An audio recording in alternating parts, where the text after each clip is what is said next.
Hey everybody, today we're going to be making a video about Jehu. Jehu means he is God in Hebrew, and that's going to be important as we move on because we're going to be talking about who Jehu is the type for and the implications of what Jehu did when it comes to future chapters of the Bible. And I don't want to get too much into that before we read, but we're going to read from 2 Kings chapter 9 and 10.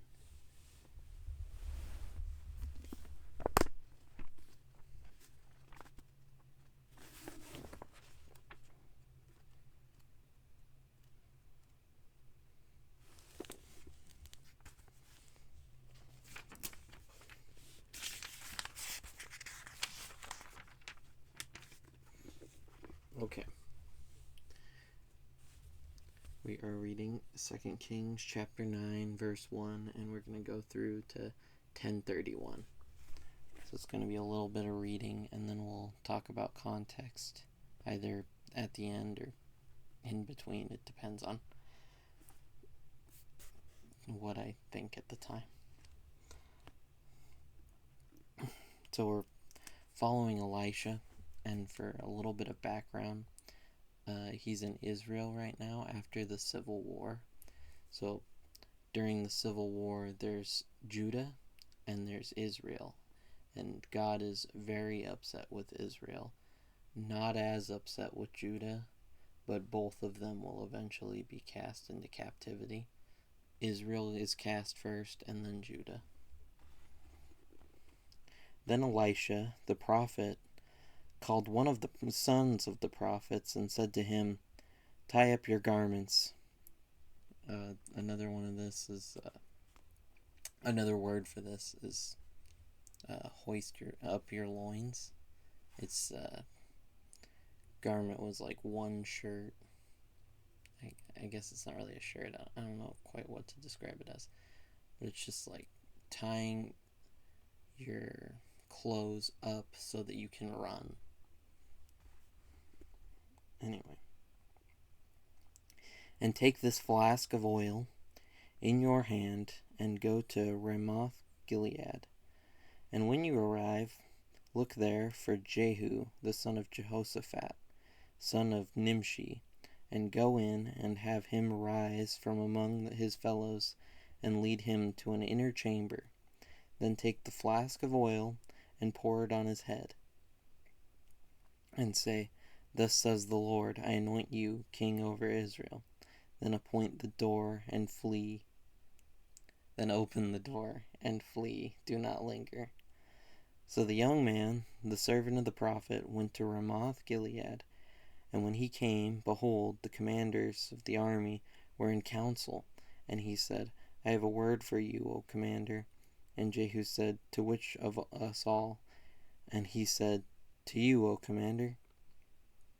So he arose and went into the house, and the young man poured the oil on his head, saying to him, "Thus says the Lord, the God of Israel, I anoint you king over the people of the Lord over Israel. And you shall strike down the house of Ahab, your master, so that I may avenge on Jezebel the blood of my servants the prophets, and the blood of all the servants of the Lord." Ahab and Jezebel are important to 1st and 2nd Kings because Ahab's like this pitiful, I have many insults for him, but I'm just going to say he's a weak man. And Jezebel's like this overbearing woman that he's married to. And she is very into Baal worship. And he's just letting her do her thing. That's not to say that he's not, that he's against Baal worship. But doesn't quite matter what he's against when she's calling the shots, you know. If you want more context on Jezebel and Ahab, you should read 1st and 2nd Kings, because we're about to watch not Ahab, but Jezebel's going to die. Ahab is going to be dead already.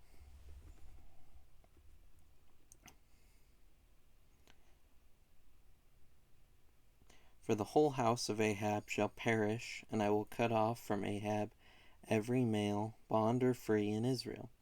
And I will make the house of Ahab like the house of Jeroboam the son of Nebat, and like the house of Baasha the son of Ahaj. I wonder if that name's said like that. Bosh? Maybe it's Bash. Basha? It's spelled Baasha. I bet it's not said like that. And the dog shall eat Jezebel in the territory of Jezreel, and none shall bury her. Then he opened the door and fled. When Jehu came out to the servants of his master, they said to him, Is all well? Why did this mad fellow come to you? And he said to them, You know the fellow and his talk. And they said, That is not true. Tell us now. And he said, Thus and so he spoke to me, saying, Thus says the Lord, I anoint you king over Israel. Then in haste every man of them took his garment and put it under him on the bare steps. And they blew the trumpet and proclaimed, Jehu is king. So they're proclaiming Jehu is king, and Jehu's name in Hebrew is He is God. So you gotta keep track of that. Thus Jehu, the son of Jehoshaphat, the son of Nimshi, conspired against Joram. Now Joram, with all Israel, had been on guard at Ramoth Gilead against Hazael, the king of Syria. But King Joram had returned to be healed in Jezreel of the wounds that the Syrians had given him when he fought with Hazael, king of Syria. So Jehu said, If this is your decision, then let no one slip out of the city and go and tell the news in Jezreel. Then Jehu mounted his chariot and went to Jezreel. For Joram lay there, and Ahaziah, king of Judah, had come down to visit Joram. So Joram is king of Israel, and Ahaziah is king of Judah. And at this time, they actually have kind of like a partnership going. Normally, they don't have something like that. They're kind of aggressors, but in this case, they're actually more allies at this time. Now the watchman was standing on the tower in Jezreel, and he saw the company of Jehu as he came, and said, I see a company. And Joram said, Take a horseman, and send to meet them, and let him say, Is it peace? So a man on horseback went to meet him, and said, Thus says the king, Is it peace? And Jehu said, What do you have to do with peace? Turn around and ride behind me. So, is it peace is Joram's way of checking to see if Jehu's on their side, basically. He wants to make sure that there's no fighting that's about to happen, so he's just checking on it as Jehu rides towards them.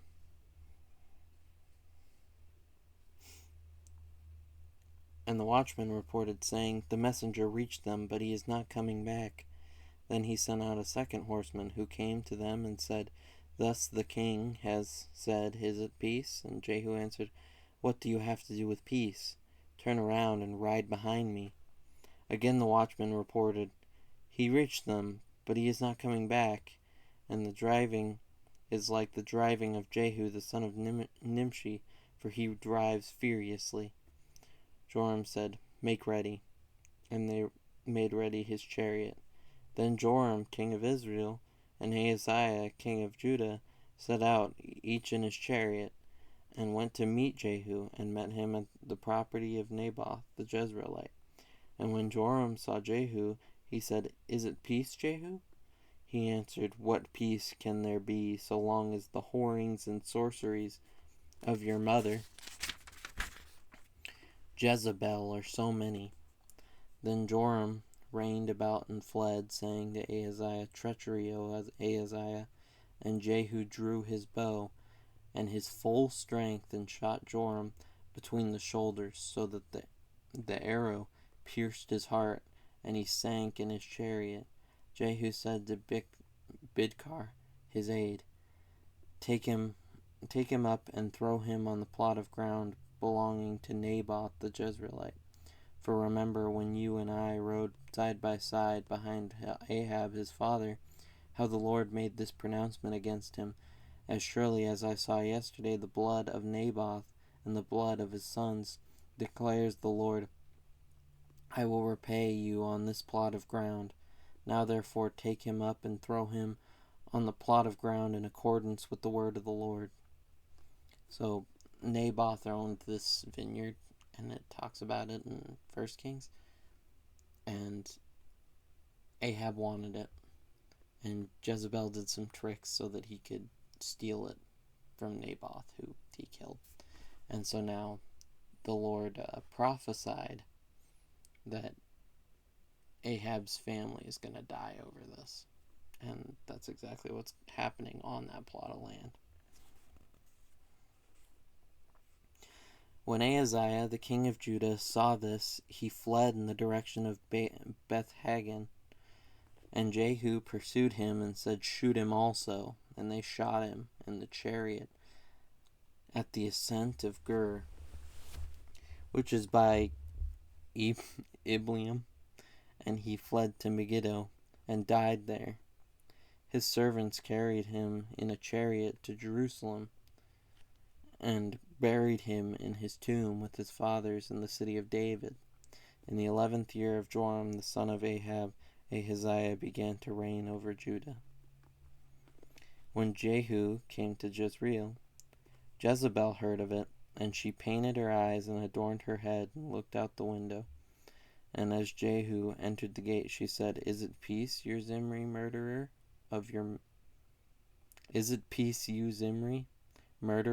master? And he lifted up his face to the window and said, Who is on my side? Who? 2 or 3 eunuchs looked out at him. He said, Throw her down. So they threw her down, and some of her blood spattered on the wall and on the horses, and they trampled on her. Then he went in and ate and drank, and he said, See now to this cursed woman, and bury her, for she is a king's daughter. But when they went to bury her, they found no more of her than the skull and the feet and the palms of her hands. When they came back and told him, he said, This is the word of the Lord, which he spoke by his servant Elijah the Tishbite. In the territory of Jezreel the dogs shall eat the flesh of Jezebel, and the corpse of Jezebel shall be as dung on the face of the field in the territory of Jezreel, so that no one can say, This is Jezebel. Now Ahab had 70 sons in Samaria. So Jehu wrote letters and sent them to Samaria, to the rulers of the city,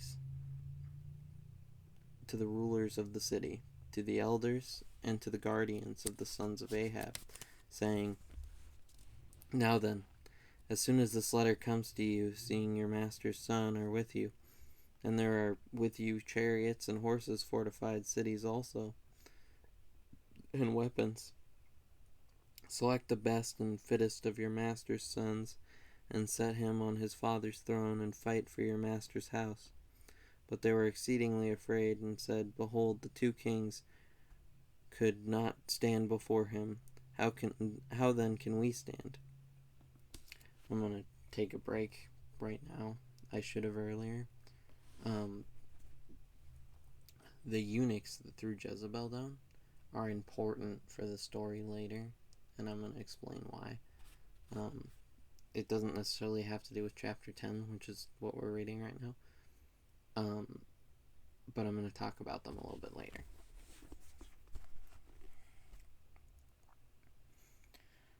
So he who was over the palace and he who was over the city, together with the elders and the guardians, sent to Jehu, saying, We are your servants, and we will do all that you tell us. We will not make anyone king. Do whatever is good in your eyes. Then he wrote to them a second letter, saying, If you are on my side, and if you are ready to obey me, take the heads of your master's sons and come to me at Jezreel. Tomorrow at this time.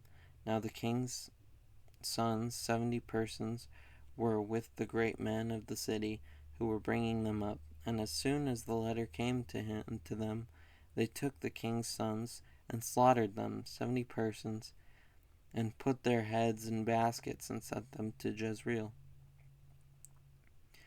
When the messenger came and told him, They have brought the heads of the king's sons, he said, Lay them in 2 heaps at the entrance of the gate until the morning. Then in the morning, when he went out, he stood and said to all the people, You are innocent. It was I who conspired against my master and killed him, but who struck down all these. Know then that there shall fall to the earth nothing of the word of the Lord, which the Lord spoke concerning the house of Ahab, for the Lord has done what he said by his servant Elijah. So Jehu struck down all those who remained of the house of Ahab in Jezreel, all his great men and his close friends and his priests, until he left none remaining. Then he set out and went to Samaria. On the way, when he was at Beth-eked of the shepherds, Jehu met the relatives of Ahaziah, king of Judah, and he said, Who are you? And they answered, We are the relatives of Ahaziah, and we came down to visit the royal princes and the sons of the queen mother. He said, Take them alive. And they took them alive and slaughtered them at the pit of Beth-eked, 42 persons, and he spared none of them. And when he departed from there, he met Jehonadab, the son of Rechab, coming to meet him. And he greeted him and said to him, Is your heart true to my heart as mine is to yours? Jehonadab answered, It is. Jehu said, If it is, give me your hand. So he gave him his hand, and Jehu took him up into the chariot. And he said, Come with me and see my zeal for the Lord. So he had him ride in his chariot. And when he came to Samaria, he struck down all who remained to Ahab in Samaria, till he had wiped them out, according to the word of the Lord that he spoke to Elijah. Then Jehu assembled all the people, and said to them, Ahab served Baal a little, but Jehu will serve him much. Now therefore call to me all the prophets of Baal, all his worshippers, and all his priests. Let none be missing, for I have a great sacrifice to offer to Baal. Whoever is missing shall not live. But Jehu did it with cunning in order to destroy the worshippers of Baal. And Jehu ordered, Sanctify a solemn assembly for Baal. So they proclaimed it. And Jehu sent throughout all Israel, and all the worshippers of Baal came, so that there was not a man left who did not come. And they entered the house of Baal, and the house of Baal was filled from one end to the other. He said to him who was in charge of the wardrobe, Bring out the vestments for all the worshippers of Baal. So he brought out the vestments for them. Then Jehu went into the house of Baal with Jehonadab, the son of Rechab, and he said to the worshippers of Baal, Search and see that there is no servant of the Lord here among you, but only the worshippers of Baal. Then they went in to offer sacrifices and burnt offerings. Now Jehu had stationed 80 men outside, and said, The man who allows any of those whom I give into your hands to escape shall forfeit his life. So as soon as he had made an end of offering the burnt offering, Jehu said to the guard and to the officers, Go in and strike them down, let not a man escape. So when they put them to the sword, the guard, and the officers, cast them out, and went into the inner room of the house of Baal. And they brought out the pillar that was in the house of Baal, and burned it. And they demolished the pillar of Baal, and demolished the house of Baal, and made it a latrine to this day. Thus Jehu wiped out Baal from Israel, but Jehu did not turn aside from the sins of Jeroboam the son of Nebat, which he made Israel sin, that is, the golden calves that were in Bethel and in Dan. And the Lord said to Jehu, because you have done well in carrying out what is right in my eyes, and have done to the house of Ahab according to all that was in my heart, your sons of the fourth generation shall sit on the throne of Israel. But Jehu was not careful to walk in the law of the Lord, the God of Israel, with all his heart. He did not turn from the sins of Jeroboam, which he made Israel to sin. In those days the Lord began to cut off parts of Israel. Hazael defeated them throughout the territory of Israel, from the Jordan eastward, all the land of Gilead, the Gadites and the Reubenites and the Manassites from Arior, which is the valley of the Arnon, that is Gilead and Bashan. Now the rest of the acts of Jehu, and all that he did, and all his might, are they not written in the book of Chronicles of the king of Israel? Of the kings of Israel. And that's not First and Second Chronicles, by the way. That's a different document that we don't currently have. So Jehu slept with his fathers, and they buried him in Samaria. And Ahaz, his son, reigned in his place. The time that Jehu reigned over Israel and Samaria was 28 years.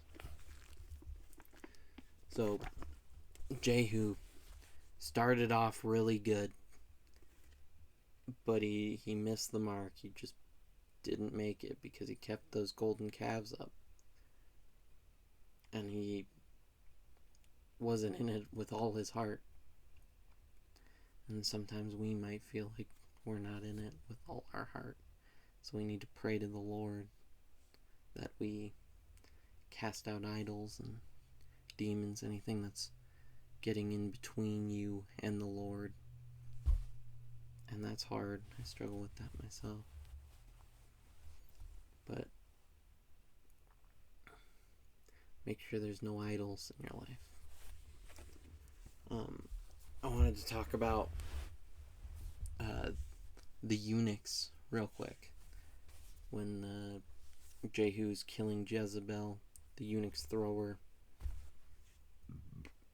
Excuse me. So Jehu is obviously a type for Revelation Jesus. And a lot of people like to get mad when you use a type that sinned as a type for Jesus. But you have to remember that there can be no types for Jesus that are man that haven't sinned. Like, for example, Adam's a type for Jesus because Jesus is called the last Adam.